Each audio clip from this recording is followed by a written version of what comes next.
Innocent until proven guilty. That's how American justice is supposed to work. But it doesn't always look that way, especially with mugshots, pictures snapped in the harsh light of a police precinct. Mugshots capture suspects at their very worst. And that partly explains the controversy over a fast-growing newspaper that splashes them all over the front page. Here's ABC's Ryan Owens. The Scarlet Letter is set in colonial America. The Scarlet Letter A. Fast forward a few hundred years, and shame is back. Humiliation hot off the presses. Those faces flying by on the printing press are mugshots, the only content of what may be this country's fastest growing newspaper, the Slammer. There's Slammer bands here.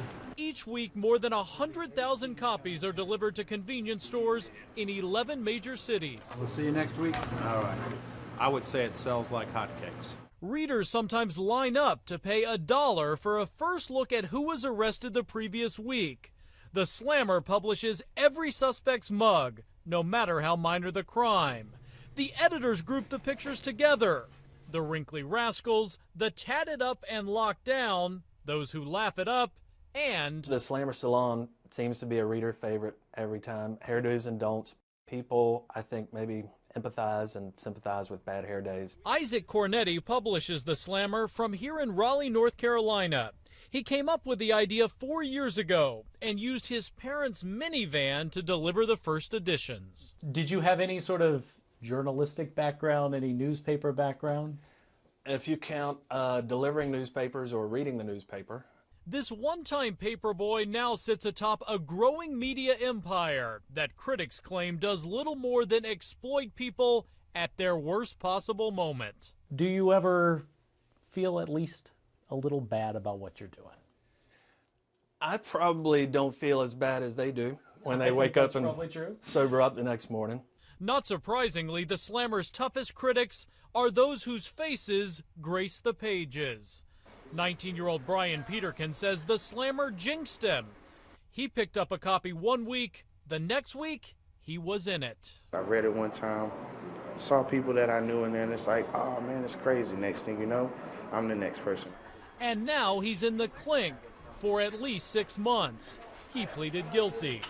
Raleigh defense attorney Carl Knutson calls the paper trashy and voyeuristic and says it tramples on the rights of people who haven't been convicted of a thing. There's not a magazine that says freedom, freedom, these people were found not guilty. So the problem is that you get exposure from just an accusation, and yet it may just be that. The Slammer may cause heartburn for civil libertarians, but there's little they can do. Mugshots are considered public records in most jurisdictions. Of all of the mugshots you have seen, what is your favorite? I think Nick Nolte's is still holding out as my favorite. I could have said that one. Their best-selling issue featured hometown Senator John Edwards' trademark grin on the front page. I think politicians have definitely figured out how to take a great mugshot. Texas Congressman Tom DeLay is proof of that. Senator Larry Craig of Wide Stance fame held up pretty well too. Ohio Congressman Jim Traficant, not so much. Being in the Slammer does bring a measure of fame. In fact, the folks at the county jail have noticed new inmates are asking for more than a call to their attorney. They'll ask if it's going to be in the Slammer newspaper. They'll ask us to try to prevent that from occurring. The Slammer occasionally shows pictures of missing persons and fugitives.